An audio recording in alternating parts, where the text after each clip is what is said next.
Welcome back, everybody, to another episode of Talking Triathlon, where you guessed it, we talk about triathlon. My name is Tim Ford, and I'm joined by James Bale, also known as the sexiest voice in triathlon himself. Looking very, very sexy today, Jimbo. How you going, mate? I'm good, mate. I'm good. I'm in France. It's hot as bollocks here. So I've got a fan pointed at me. I've got all the windows open. Excuse the traffic noise, but I cannot sit in this hot box without the windows open. And I know that you're feeling a bit jealous because it's freezing where you are. 24 seconds. 24. I I know. checked. 24 I know. seconds in the episode, and we're onto weather chat. Bringing back the old MX Endurance podcast tradition of a bit of a weather check. I know it's hot in Europe, and I know that I'm extremely jealous because it is fucking freezing here in Sydney. And actually, on the weekend, it was quite nice. I think we hit like mid-20s. So it wasn't, it was still way too cold, but it wasn't awful. People love weather Yeah, check. well, it's lovely here. I've been doing my rehab runs. I managed 6K on Saturday, run walk around a lake, which was all right, but then it was very painful the next day. Things are improving, mate, but I miss hard training right now. I really do. I did a set of 800s yesterday, and I went back to there's a spot where I used to always do my 800s, 800 repeats, and I decided to go back because I'm like, I need to get back, and I need to get some of that 2019, 2018 back when I was a fast athlete, juju back. So I went and did it, and I fucking crushed the session. And Strava's got that thing where it like matches runs, and I was running faster yesterday than I was running in 2019 when I was like peak athlete Tim. So I'm pretty happy at the moment, actually, mate. Like all three sports seem to be coming along quite nicely. I'm swimming really well. I was doing The a set of comeback is real. yeah, Although, hello, when's the race, mate? It just feels like 4 weeks, hadn't seen you race. I four haven't seen you weeks. race Yeah, forever. I'm When doing was the that last time you did a race like in anger? in anger. I Yeah, raced. that's a saying for like Uh, when was the last time you went all out? I did that Bahrain 70.3 in December, but it was Okay. a bit windy. Got heckled by Yeah. Christian the entire run. Uh, yeah, and then I haven't because of the injury. So I'm racing the PTO Singapore race. Well, I'm meant to be racing that PTO Singapore race in what, like 4 weeks at this point. So yeah, pretty looking. I mean, it's going to be hot and horrible, but it'll be good. And then yeah, back end of the year, I'm going to do a half. I was going to do a marathon, but I think the foot just didn't recover the way I wanted. So there'll be a half marathon maybe in October, maybe a sneaky 70.3. There's one in Sydney, like the weekend I get back from Europe. So I might just give that a go. And then I'll try Bahrain again, and then a few early season races next year. So it's all coming together, mate. It's nice to Yeah. There you go. be humming Try along. not to get injured again. So what's been happening? What's been happening?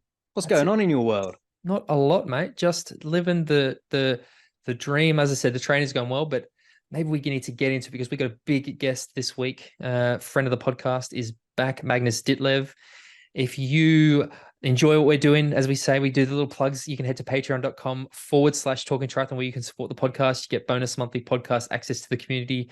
We're going to build that bonus podcast around what our patrons want. It literally helps us to do this podcast, covers the cost of the video editing. Those cool reels you've been seeing on our Instagram, if you haven't already, are done care of that. So that's where the money is going. Patreon.com/talking triathlon. Jimbo will drop the interview in with Magnus Ditlev, and we'll be back afterwards to have a little bit of a chat.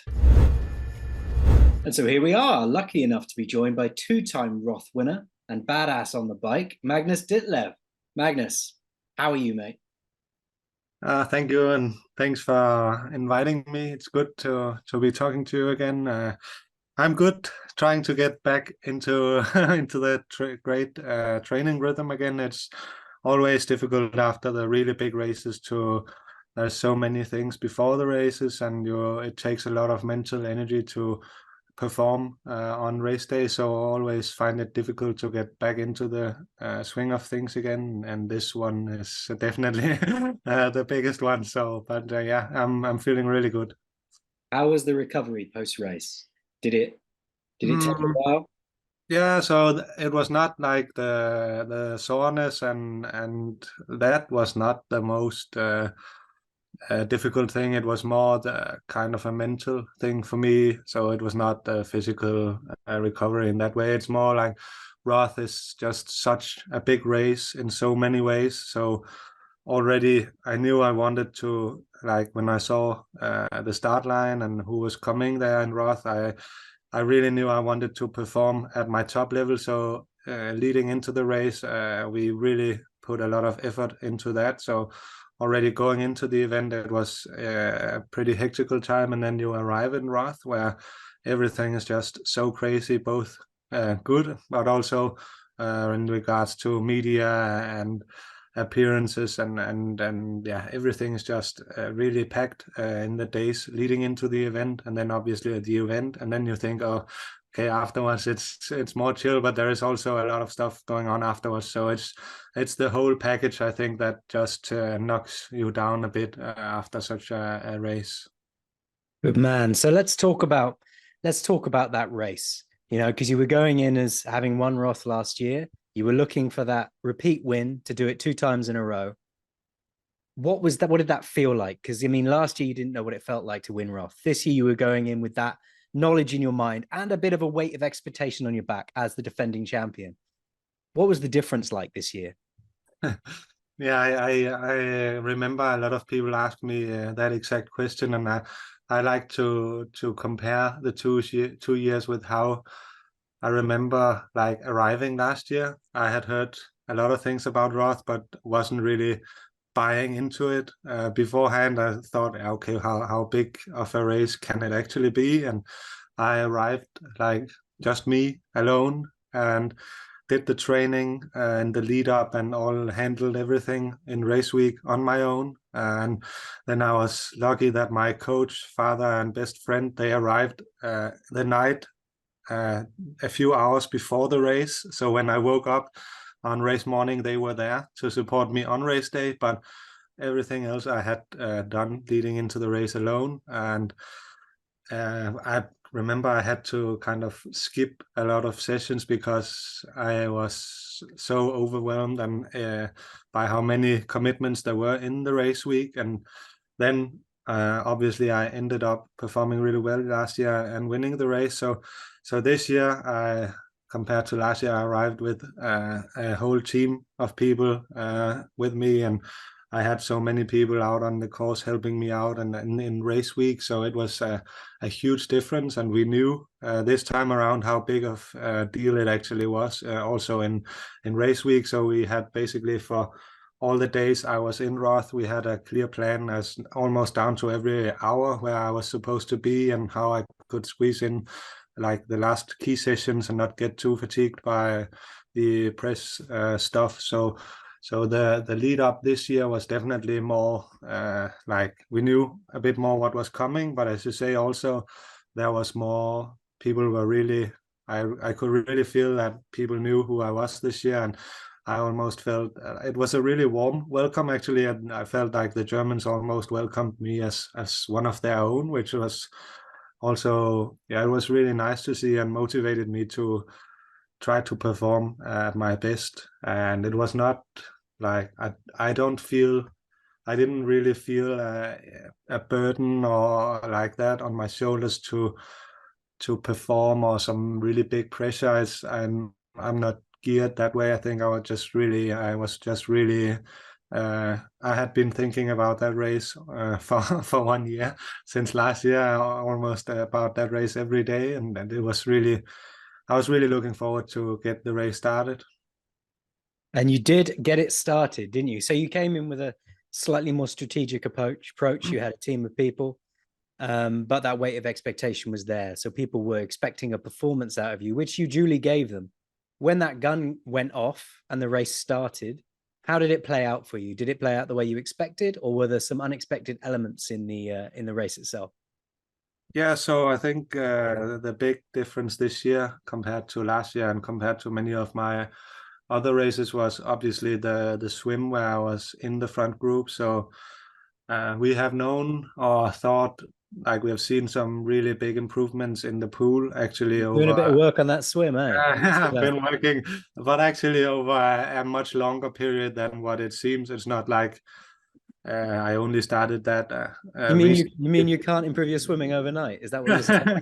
Yeah, so I think we have been hoping for this swim for years now, actually, and it was just so good to see that it was finally there. And the perplexing thing about that is that it was actually one of my easier swims. So when you finally hit the right feet and you are in the right group, you really save a lot of energy. And then yeah, I could see the lead kayak basically the whole way on the swim, so I knew I was exactly where I wanted to be. And I remember after, I think 2 kilometers or something, around 2 kilometers into the swim, the guy I was swimming behind actually opened up a gap, but I was able to. It was actually, I saw it quite late, so it was always already like more than 20 meters, I think. But then I just swam past him and closed it myself. So I think that shows, if you can do that, that you are really. I mean, I've never been able to do that before, and it has always been okay. Now there is a gap, and then it's just game over. Then you cannot close. Did you feel that difference in yourself and your performance in the water, or was it when you came out and you saw the time that you'd done? Was it a surprise, or were you thinking, no, I'm on a day here, this is going well? No, I was not aware of the time. I knew I was with, I could see Patrick, and I knew Ben was there, and because everyone of the favorites had like top, like different colored caps, and I could see all of them, Sam, Daniel, and Ben, which I knew would be in the front group. So I knew pretty quickly that I was actually on road to a really good swim. Okay. So then you came out the water. What was that bike like? Yeah, then it's like a whole new world of opportunities for me when I start the bike with the front group, and it's something for sure, something different, because especially in the first part of the races, I tend to go really hard, because everyone that follows the pro racing knows that there is sometimes interference with motorbikes and cars or whatever lead vehicles. So my strategy is always, when I'm behind, to try to get to the front as quickly as possible, so that I have a clear overview of what is going on and I can react better. But this time I was already there, and Roth had it like they have implemented a lot of new rules regarding lead vehicles and media vehicles and everything. So it was really a fair race, which was good for me. Also, I think that.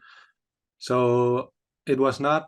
I rode a bit above my planned power the first part, because a bit, but I could see that Patrick was with the front group, so I wanted to get rid of him. He was probably the one guy that, of course, I knew that Ben, Daniel, and Sam were also capable of strong marathons, but especially Patrick is in a league of his own at the moment. So I really wanted to separate him from me and the rest of the group as early as possible.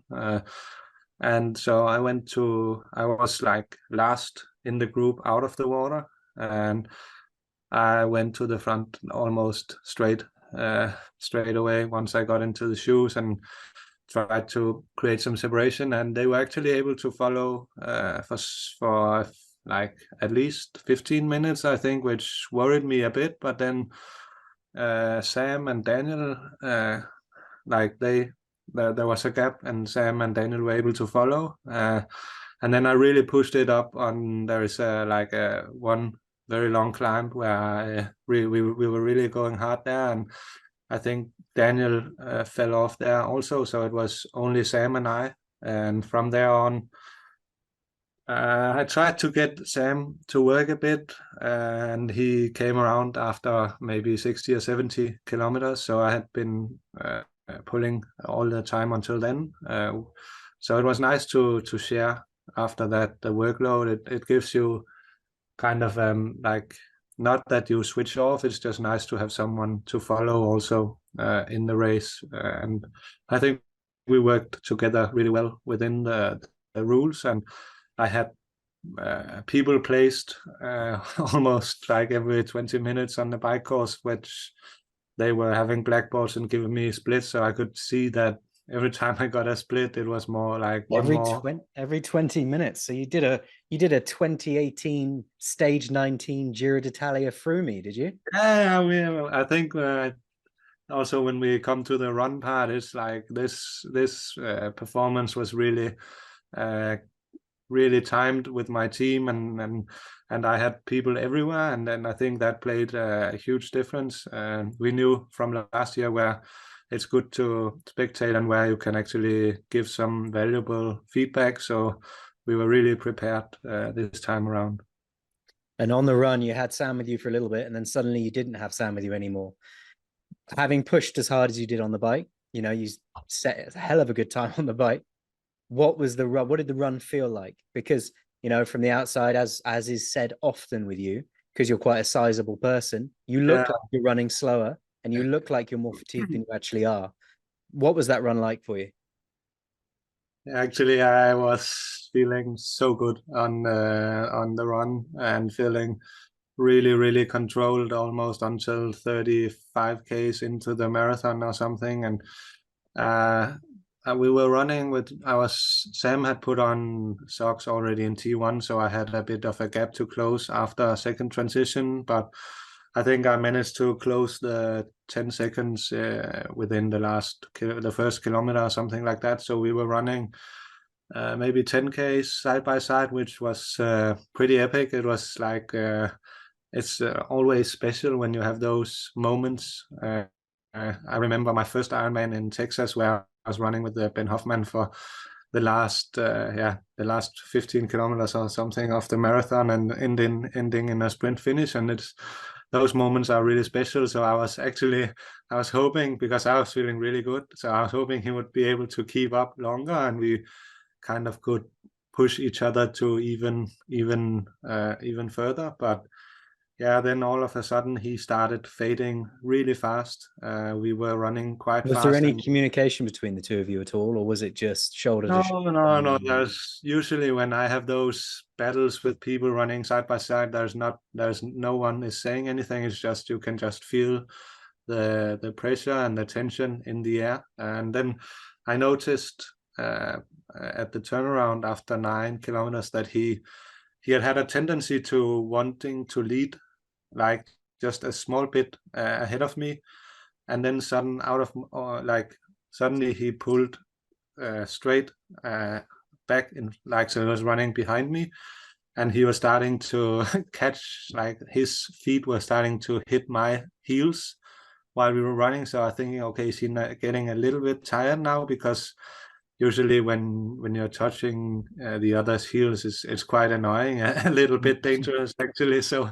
I'm thinking, okay, maybe he's starting to feel it. And then suddenly I could just see through an aid stations that he was letting go, and it was happening really quickly. So I thought he must have blown up or something like that. And from there on, I was just running for myself, getting splits to Patrick, but I knew that if I just kept it together, it would be no problem I would be able to win with a large margin. And you kept it together fairly well. You said you were feeling fairly controlled up to 35. Did you suffer after 35?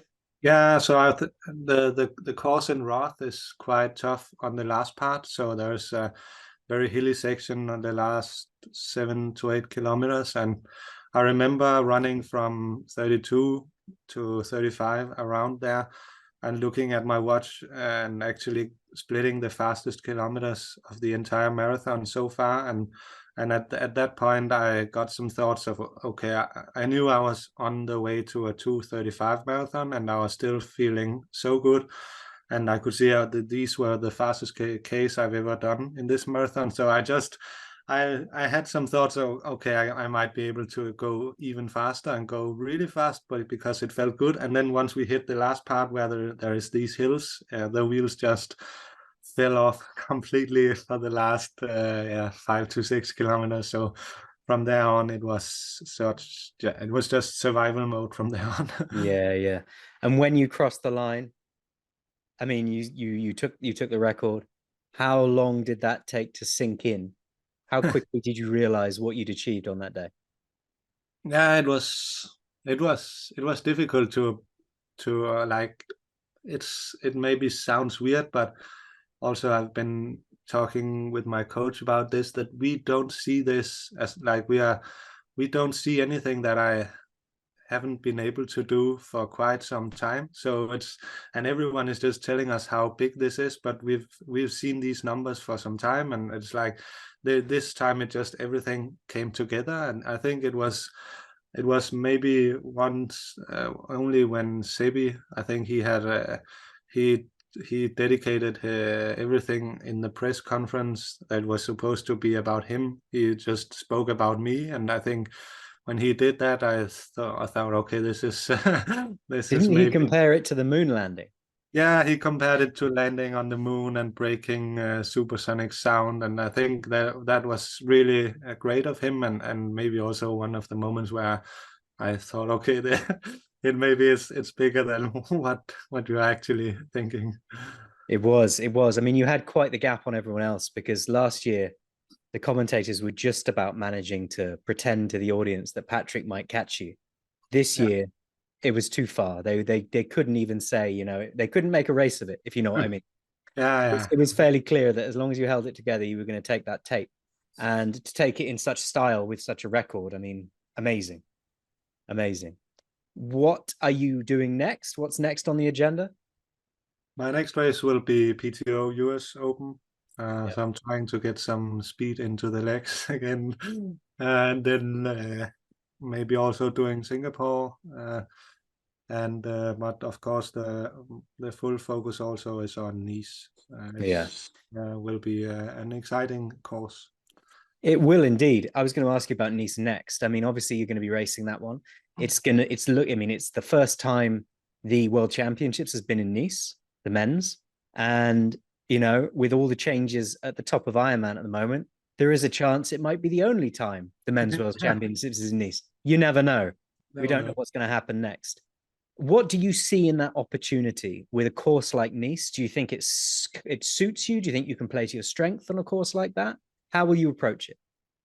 Yeah, I've heard a lot of different talk about if this course suits me or doesn't suit me. You're going to go a full Gustav and ride a road bike, right? I'm definitely not going to ride a road bike. Obviously, the big thing about this course is the bike course. The swim and run is fairly straightforward.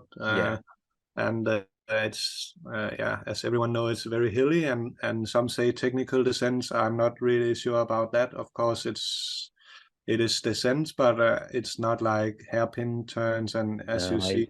I think if you're not from the cycling world, they might be qualified as technical descents. But if you're a cyclist, then probably not.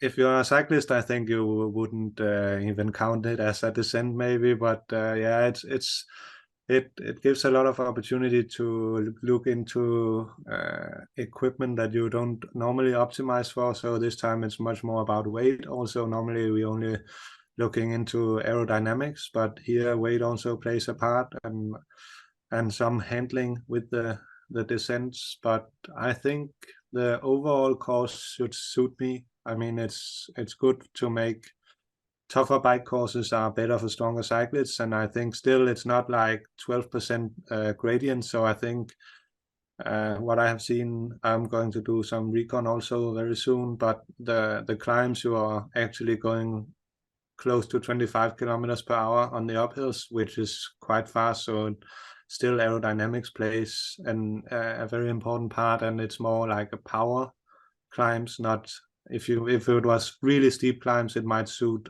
very small people. But I still think if you look at even though I'm a heavy guy, I have quite some good power to weight. So I think the climbing should suit me. And then there is this plateau after the first long climb where I really think that's going to be a very important part because many people can do. I think many people will be able to ride the climb fast, but then there will come. It will pay. There will be a price for that on the flat part. So I'm really, but as you say, no one has ever done a world championship on that course, so we don't really know what to expect. But I think it's definitely very exciting. Like you say, those climbs, they're not steep enough to negate a good time trialer's ability. Oh yeah, because a time trial, essentially, a time trial is a climb. You're just a sustained output of power, unless you get to it so steep that you need a mountain goat. I think you saw yesterday that Jonas Vingegaard is actually doing the climbs in the aero position, even though it's like 10% gradient or something like that. So it's really crazy. Indeed, in that Tour de France time trial, nothing on earth would have got me to change my bike, I don't think. No, I've been talking also to one of the guys I'm working very closely with, who's like in charge of all my equipment and aero testing, and we cannot get it to make sense to change bike in that race when there is those flat part on the top of it. I think it was a huge mistake to change the bike, but that's another Agreed. story. Talking about bikes and the Nice course, and like you say, weight coming into play alongside aerodynamics. Is Scott doing anything interesting or different with your bike, or Head giving you any specific wheels for that race? Is there anything you can let us know? Yeah, we are definitely working on a few projects, but it's still a bit secret. So I think you will have to wait to see. Offline. You can tell me offline. I won't tell anybody. Yeah, offline, yeah. It's not some really like groundbreaking stuff. So going into that race, obviously we're going to see a packed field. Who do you see as the key contenders on a course like that? Other than yourself, obviously. I think the Norwegians say they are not coming. So if we just pretend that is true, I mean, if they are coming, they will obviously be main contenders and probably the two big favorites. It seems as if they are actually not planning to come, but we will see. And then I think Max Newman is a really dangerous guy on that course. I think it seems like he's been improving his bike a lot, and what he did in Ibiza was really, really impressive, and he doesn't really have a weakness. He also rode very smart in Kona last year, so it's for sure will be interesting to see how he climbs on a course like that. And then Patrick he's kind of I think it will be an okay course for him. He does a lot of riding with the bike riders, and I think he's obviously, when he does a 2:30, you can never never count him out on the overall. No, you got to put some distance into that man, eh? Yeah, exactly. You have to really make some separation. Other than that, I think the French guys, maybe, I know that a lot of them actually are. I'm not sure if they are from that area, but many of them have lived there and know the course like their own like back pocket. So I think Sam Laidlow and some of the other French guys will be also quite dangerous. Fair enough. So how long are you going to be down there for? Are you going to go down and sort of acclimatize to the location, or are you going to go down quite late? What's the plan on that? I'll go there 3 weeks before, and so the course is actually, if I'm giving an inside tip, a lot of the bike courses playing around in 1200 meters of altitude. So that is actually significant. So I have to, in my opinion, you need to plan on being ready to that. So I will make sure to get acclimatized to the route and also go there in time enough beforehand, so I know the descents and every corner on the fast sections. So have you got any, because you're a man I speak to fair amount. If I need to know something, you've normally got your finger on the pulse. I don't know how. You just seem to come up with the goods sometimes. What do you think about the change of management at Ironman? Do you think it's going to have an effect on where the World Championships are or aren't? What do you know, Magnus? You tend to know a lot. I don't know much about Ironman, to be honest. They seem to be an organization much bigger than the people I am involved with. So I don't really know much about that. Fair enough. So next year, obviously, are you gonna try and race Roth again? Do you see that as something that you're going to do quite regularly? I mean, I think I'm really definitely planning on going back to Roth next year.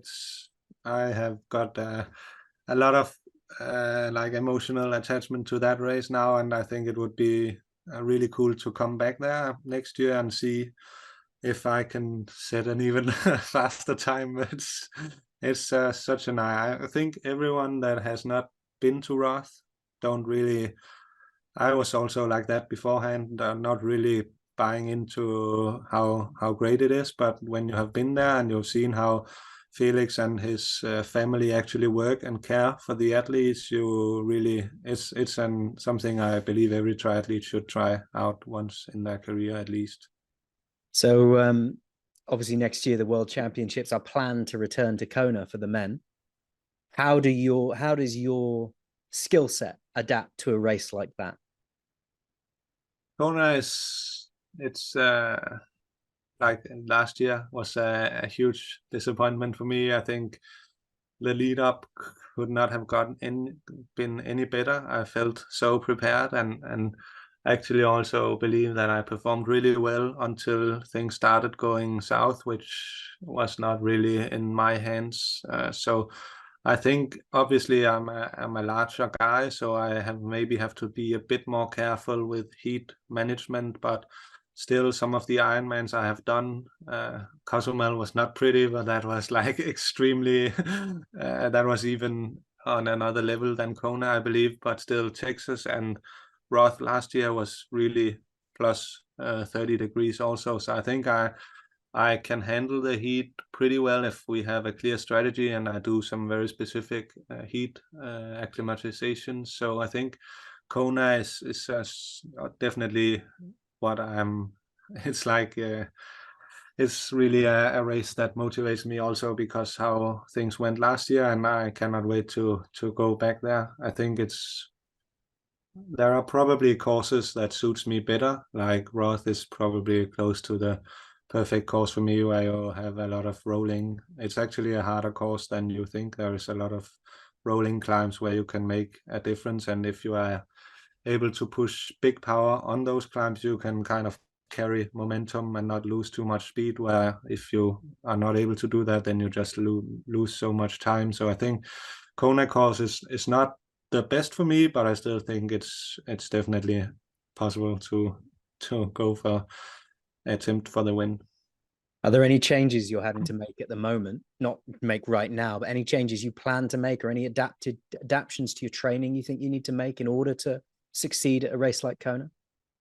I think it's just important to, I mean, I'm still so young, so I'm still very early in my development. And now in Roth, we saw a step in the right direction on the swim, but it's not that from now on, because I hit the front pack in Roth, I will be there forever, or so there is still a lot of work to be done, and Kona is without a wetsuit, so that also creates even more separation usually. So I think it's important to keep on improving in the swim, so that I ideally have the same cards on the hand as I had starting the bike in Roth, and then the running is also getting along. I think 2:37 is pretty decent in Roth. So just improving tiny bits at a time and not overdoing it. I think then we should be on the right track. Indeed. We've got no Collins Cup this year.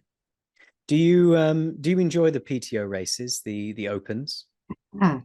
Yeah, I've always prioritized the PTO races, and I really like racing them. I still think I haven't really, especially it seems that on the run part on those PTO races, I haven't still raced to my potential, I believe. But it's just so much fun to do these PTO races, and it's I think from coming from a non-Olympic background is probably the closest I can get to to those experiences. And the racing in Ibiza, it was like I came out of the water and you are just fighting for every position, and every time there's something happening and you need to react. And I think I really learn a lot from that, and it's just so fun, and some very crazy dynamics of people exploding and people attacking, and so I really like those races. And will you miss the Collins Cup this year? Is that an experience you enjoy? I think it was really cool to meet up with all the athletes, and the week going into the race was very special, and it was probably the first time or the time where I've ever talked to most pro triathletes, because we lived in the same hotel and we ate in the same restaurant all the time. So you really get to know your competitors, which was nice. But I think the format, maybe they could work a bit on that. I think the pure PTO Opens is, I prefer doing like racing like that. But I think, yeah, it was definitely a fun experience, and I think you can you can experiment with a lot of things. Like if you had made it like a team time trial, so Europe was like doing it like a team time trial, so you have to pick some good swimmers and some good bikers, and then doing and changing all the time. And I think that could be pretty cool, but I'm not deciding what to do or not to do. So now you're a two-time Roth winner, and you say that your experience in triathlon has changed slightly. People know who you are. People recognize you. How has that had an effect on your life, on your training? Do you find yourself having to give more time to things that aren't just focusing on the training? Yeah, it's definitely. I'm not the most. I'm not the person that thrives on attention or gets the most. Like, of course, it's nice with all this attention, but it's for sure also something I've had to learn to deal with, and I'm still working on that. But I think, I had some experiences in Roth, to give an example, where I was at the expo for one of my sponsors, and there was a huge line of people in queue to get a photo with me, and in that 1 hour where I was talking to people, 4 different people came up to me and told me that they had actually started doing triathlon last year after seeing me win in Roth, and that this year they were going to race in Roth as their first triathlon, and that I had changed their life. And that really touched me, and I think it's those experiences actually means a lot. And it's not something when I got into triathlon, I was not thinking about, okay, I want to inspire people like that. It was never that was never my thought. But now that I see how it actually affects people, I think that is really cool, and something I'm pretty proud of. Are you a celebrity in Denmark now? Does everybody know who Magnus Ditlev is? I'm not a celebrity in Denmark. Denmark is more like the big sports, football, badminton, and tennis, and yeah, we are not. It's very rarely that I'm recognized. It's mostly by people in the triathlon or endurance environment, but it still happens that I go for. Sometimes happens that I go for a run in the local park where some guy recognizes me, but I'm not really. I think triathlon is not a sport in Denmark that it gets too much public attention, but we are trying to change that for sure. Well, it's getting a lot of cycling attention at the moment. Yeah. So you mentioned earlier that the PTO races is the closest that you get to that Olympic experience. Next year, we're seeing the Olympics in Paris. Who do you think is going to take the gold at the Olympics, mate, in the triathlon? Ooh. Men and women. Men and women. Yeah. Go on. Let's put the pressure on. Let me think. So I think for the men, I think it's very much for Hayden Wild and Alex G. But still, then you see that Christian is actually improving a lot right now. So, but I still think that it's going to be one of the two, Hayden or Alex. Do you want me to pick one? Well, I think you ought to, really, didn't you? I will say Hayden Wild. Nice. Okay, there you go. After his very recent win at the weekend. And on the women's side, who do you see? Oh, I'm not really sure about the course in Paris. It's like haven't looked too much into that, so it's difficult for me to say. Maybe Beth Potter or something like that could take Beth it. Potter. Yeah. Or a Cassandra Beaugrand on home soil. That would be nice to see. Yeah, some fast runner. I think it's going to be. Yeah. Fair enough. The title of the episode will be Magnus Ditlev rules Christian Blumenfeld out of Paris in 2020. No. What's the next few months leading up to Nice look like for you? You've got a couple of races. Are you doing any training camps? Are you going to altitude or anything like that? No, I'm going to travel to Nice to do some recon, and then I'm going to do the races I mentioned earlier, and then going to Nice 3 weeks before. So, but not any like proper altitude training for me. I did that the first time this year, and we didn't really see any benefits in all the things that we measured on. So I think we will have to wait and try to possibly go even higher, but that's a bit too risky to do in the middle of the season. Live high, train low, isn't it? Yeah, no, we both want to train high also. Do you still have an altitude tent? Yeah, I still have the altitude tent, but I'm not using it at the moment. And when Nice is over, what does the off season look like for you? Do you have much time off? Do you take a couple of weeks here, or what does it do in the over the winter period? I think it's going to depend a lot on what happens in Nice. So last year I did a lot of races after Kona because I was so disappointed and I wanted to get some revenge. And I also had to make sure that I wanted to get an early qualification for Nice. So I raced 70.3 worlds, and I raced Cozumel after Kona, which was probably a bit too much. I was completely done in the race in Cozumel. So I'm hoping that I think the top 3 in the World Championships get automatic qualification for next year.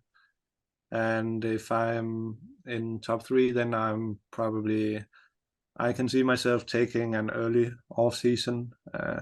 I think these big races take much more out of my body and also mental, when they are so competitive nowadays. So I think it's really, I raced a lot the last year and the year before that. So this year I'm probably maybe even only going to race 4 or 5 times, but all the time it's like the biggest races in the world. And so it really depends on what happens in Nice. But usually my off season is 2 weeks of like close to no training, and then after that starting slowly to build back to normal training routines again. Exciting times, mate. We will be pulling for you in Nice. Before we say goodbye, are there any sponsors or partners you want to give a shout out? Fortunate to be working with a lot of different sponsors. Like if I have to mention, I have a few. So I'm working with Scott Bikes, which I'm really happy with, and having Head Wheels. Fusion does all my training and apparel and makes a really nice suit for me on race day. And then I have Ceramic Speed bearings, and yeah, I can't really remember everything on the top of my head. You don't have to list them all. You don't have to list them all. Everyone likes seeing you ride around in that Scott bike. I'm also with the nutrition brand that's called The Feed at the moment, which is really nice to be able to work with. Like they have everything, so I can just pick all the different brands. I always found myself in a position where I was like taking the same energy gel all the time and getting really tired and annoyed by it. But now I have the opportunity to pick whatever I like, which is nice. And then also with the Pillar Performance for sleep, especially. Awesome, mate. Well, thank you so much for taking the time to come and have a chat with us about everything that has happened and everything that is gonna happen. We'll be pulling for you in Nice and looking forward to seeing what happens. But I hope the time between then and now goes well. Thank you for having me. And we're back, mate. Well done. Yeah, it was a good chat. I mean, Magnus is always good value because he's very insightful, I find. You know, he's, as I said in the interview at one point, whenever I need to know some gossip, he's the man with the finger on the pulse. He seems to know things that others don't. And it was cool getting his reflection on what that second Roth was like, because obviously he went into the first one, not an unknown by a long way, but feeling like it was the unknown to him. And also from the perspective that he could walk around the race at Roth and no one batted an eyelid or paid him any attention or asked him for an autograph or a picture or all those things. Whereas this time, and he was on his own out there, whereas this time he flew in with a team of people around him, you know, his coach, friends, family, content people, you know, the team. And he had a lot more expectation on his shoulders going in and a lot more time spent with sponsor commitments and having to have pictures taken with people and meet and greets. And he said all of that kind of made it a very different experience, but no less enjoyable. And he still enjoyed going after the race and executing the way he did. Yeah, again, I think that you look at that performance last year. I think I said it a lot last year. I feel like people didn't give the time, the credit deserves, so going so close to that Jan Frodeno record. Literally, it is like second iron distance race ever, to then come 12 months later and see him go as fast as he did, and not just go fast, but the way that he did that race, a perfectly executed swim, bike, run domination really is what you call it. It's, again, it's the growth of the athlete, right? We are talking about a extremely young athlete too. Like, I think when you talk to Magnus or you interact with him, you forget that he is as young as he is. He is wise beyond his years. It's super impressive. And like I said, I think that anybody who was there sort of surprised by that performance or whatever, like 12 months later to see the position that he has in the sport and how much it has changed, it's very, very impressive to see. He really is a complete athlete now. It's exciting. Yeah, indeed. I mean, he's obviously a very, very strong biker, and that's kind of what he was known as. And we've known that his run is quick. It doesn't look quick because of the size of him, but he can travel over ground. You know, he's sub 140, sorry, sub 240 to the marathon. Whereas it was the swim that not surprised me, but I think was the key to that performance at the weekend, because it was the first time he's really executed a swim like that in a race. He says he's seen the numbers and he's seen the performances in training, and it was finally the time where it actually clicked and it all came together, because he was up there from the outset on the swim. And if an athlete like Magnus can start producing front pack swims, then, you know, the sky's the limit really for what he can achieve. Well, exactly right, because it's the fact that he's got that bike power. So there's very few people who are probably going to get out of the swim that are going to, like, because traditionally, right, the really strong cyclists tend to come out of the water a little bit later. Yeah, they've got 4 minutes to make up, 5 minutes to make up. With the obvious exceptions like the Jans and, you know, some of those guys. But so those cyclists sort of tend to come together. Whereas if you've got the strongest cyclist in the field who is out of the water with the front pack, they ain't catching him. And then the fact that it's not even a weakness on the run because he's still dropping us, as you said, you know, sub 240 marathon. Like I said, it's just a complete performance. Like, you know, to ride it, what was it, a 3:57 bike split on that course, which again is not an easy course, and then to run that, like, just again a very, very complete performance. And I think that if you are his competitor, you'd be getting quite nervous about seeing his name on a start list. I mean, look, we know that Roth is an extremely fast course, but you look at it in the context, right? He beat Sam Laidlow.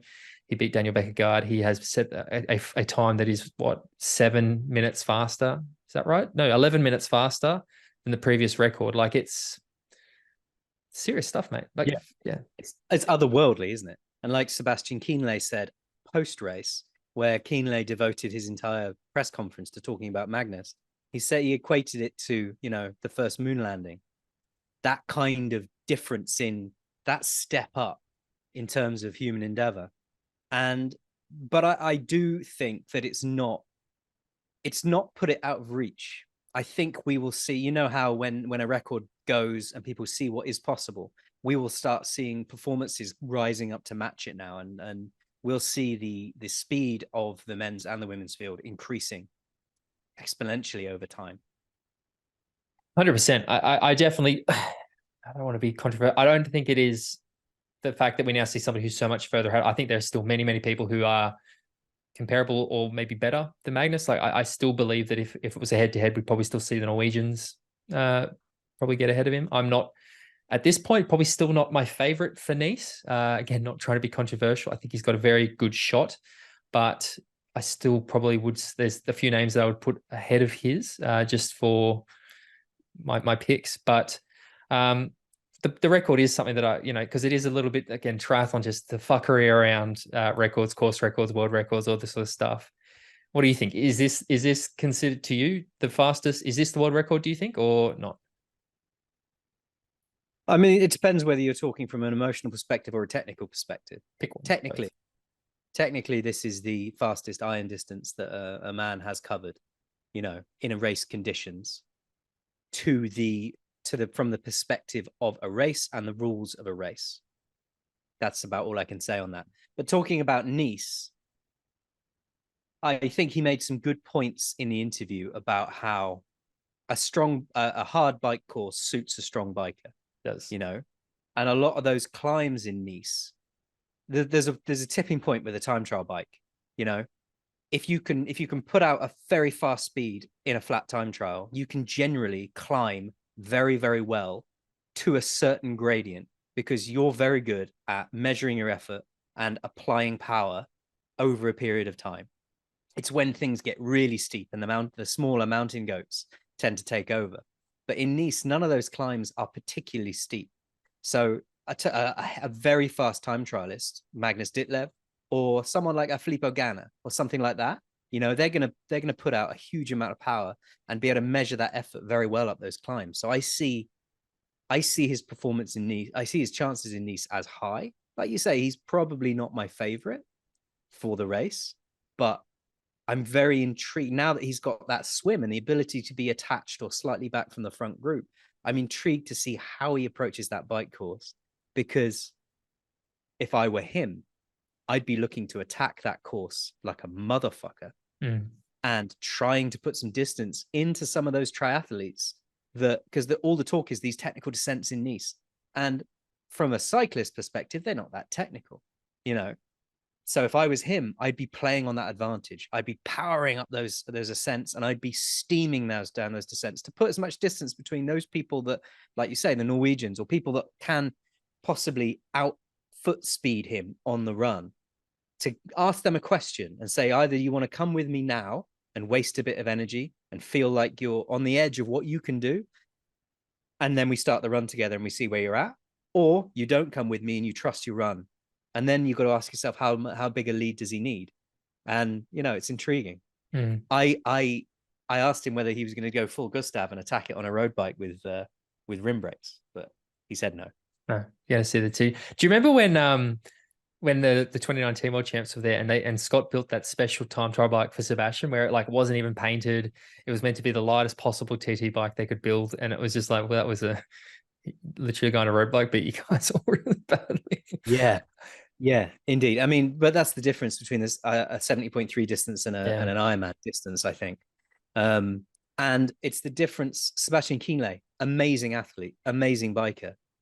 You know, I think Magnus is a step above what Kienle was on the bike and is on the bike. Based on, you know, there's been a lot of numbers thrown around recently around what Magnus can do, and you know, it sounds like he's a step above literally every other triathlete in the sport at the moment. Like it literally sounds like he's just on another level. Yeah, on a bike. I mean, someone like Cam Worth might be able to push him. You know, someone like that, but that's only on the bike. Yeah, because Cam Worth isn't the complete athlete the same as Magnus is. So it's intriguing. I mean, I would like to see some sort of Joe Skipper Magnus thing attacking the bike course together. Problem is, Joe is probably going to be slightly behind him in the swim now. But if they can come out the water near each other, link up, attack that bike course, you know, you've got to think about relationships and allyships like that when you're facing a field with the capabilities that we're going to see in Nice. Now, he doesn't think that the Norwegians are going to race it. So, we'll see. I know that this is an interesting thing, right? Because again, not to go too far away from these, but we saw WTCS Hamburg happen over the weekend, and Gustav, who is, you know, still pursuing the Olympics, didn't even make the final. So you know, you look at the fact that there's this other Norwegian now, Vettel Thorn, who I think is doing extremely well, who I'm looking now and going, well, I can't see Norway getting 3 athletes picked the Olympics. You've got to have 3 people in the top 30. They currently have 1 in the top 30. Vettel Thorn is just outside the top 30. So they're probably going to get 2 athletes. And based on performances, right, you'd be picking Vettel Thorn over Gustav Iden. And I'm wondering, I just have this sneaking suspicion in the back of my head, right, that Gustav might finally be going, I don't think this is going to, again, I don't know anything. This is purely speculation, but I just have this feeling that we might just see Gustav go, fuck it, I'm going to go do Nice. I just have this sneaking suspicion in the back of my head. Like, he's doing the PTO I hear you. Singapore race. But I also think, from what Christian said the other day, this isn't a dress rehearsal. You don't get the opportunity really to go backwards. And I think they both think this Olympics might be their last shot at that before they fully invest in the long course. So why would you miss it? It's only 9 months. What I mean is it might not be his choice. Like, because if there's another higher ranked Norwegian athlete than Gustav's currently, I think, ranked 79th in the world, and Vettelthorn's ranked 33rd, 34th. Okay, I hear what you hear. I get your point. I'm starting to wonder, because again, traditionally you would have said that Gustav would have been the domestique for Christian, right? Like you'd pick him as a domestique because his bike power is going to help Christian pull up to the, whatever. But he's been getting out of the water so far behind that he's not able to even assist Christian on the bike. So again, and I know that there's whispers about there's some falling out between the Norwegian Federation, all these things, but I was looking at the weekend and go, I don't know whether Norway would pick Gustav Iden at the moment. And surely that's not going to come as a surprise. Like, this is purely speculation, right? Again, I love to do a bit of speculation on this podcast, but I do have this sneaking suspicion we might see Gustav, not Christian. Christian, I think we're not going to see in Nice. I would happily put money on that, but Gustav, I'm not so sure about, because I wouldn't have expected, based on the trajectory we've seen this year, I wouldn't have expected him to see on a PTO start list. He's on the Singapore start list, which got announced. So I'm like, okay, well, that's interesting. So how much, looping it back to the interview we just had. Yep. Gustav comes out the swim behind Magnus. Yep. Magnus has got up the road on the bike. How big a lead does an athlete like Magnus Ditlev need over the marathon distance out of T2 over an athlete like Gustav Iden? I don't know that he would have a gap over him at a T2, I think is the reality. I think that you look at long distance racing, the swim isn't as important, and Gustav's gap to the front is nowhere near as significant as it is at short course racing. Definitely, obviously he's not going to be a front back swimmer, but I think we probably could see him comparable to Magnus. I think that they could probably ride together. We know that they rode together in Kona until the bullshit drafting penalty that Magnus got. And then I don't know that Gustav would get off the bike behind Magnus Ditlev. I don't know, because again, all I'm looking at his past performances on these two, the way that he, got off the bike ahead of everybody in 2019. Yeah, I'm not sure. So again, that's just one example, but so they come off the bike shoulder to shoulder. What are Magnus's chances over the marathon distance against an athlete like Gustav Iden? Not great, I don't think. Again, and I think Magnus is fucking incredible, but Gustav's fucking Gustav, right? And I don't know. There's so many variables, right? Then you throw in a Frodeno as well, who's on his last hurrah with his tail up. Exactly. I'm really looking forward to the Nice race. His last hurrah, he's going to announce one more Kona, isn't he? I hope so. Yeah. I'll have to get him on and ask him. Well, mate, excellent work. Thank you for doing that. I haven't listened to the interview yet, as people probably have worked out, but I will. Mate, what do we do at the end of this episode? Where do people, if they want to find out more about the podcast, where do they need to go? Well, I must say, I quite like these weeks where we don't do the news, because I think it's much easier to prep for something you already know about than it is to research the news every week and find out what's been happening. So I like these weeks. They're great. It also means that next week we're going to have heaps to talk about, right? That's the other good thing. I like it because it's not, again, peek behind the curtain. There were some weeks there where we'd be like, the fuck are we going to talk about this week? Like it's slim pickings. And never say never. It'll probably still happen. But you've got an exciting interview lined up for 2 weeks' time. You got a few. Are we ready to announce names yet, or are we just going to let it slide as we go along? Again, I think we've both learned after enough time of doing this podcast that it's not good to confirm an athlete until you've actually recorded the interview with an athlete. Yes, because indeed. Exactly. Okay. So thanks for listening to Talking Triathlon. If you want to support the show, jump on at patreon.com/Talking Triathlon. If you want to follow Tim, he's at tford14 on Instagram, and I'm at bale.james85 on Instagram. Find us across all social networks at Talking Triathlon on Insta and at Talk Triathlon on Twitter. If you join the Patreon group, you'll get access to the monthly bonus episode and the social group.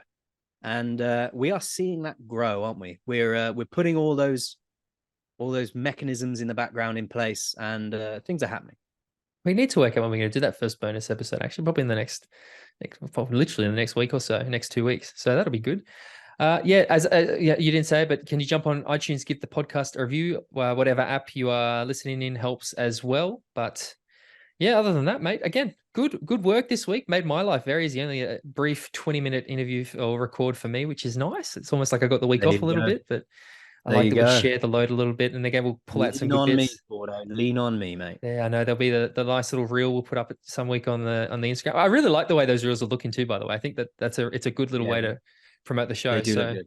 again, if Yeah, you guys are agree. like that, head to Patreon, support the podcast. You can literally see where the money's going. But Jimbo, a pleasure as always. Till next week. Talk to you later. Cheerio.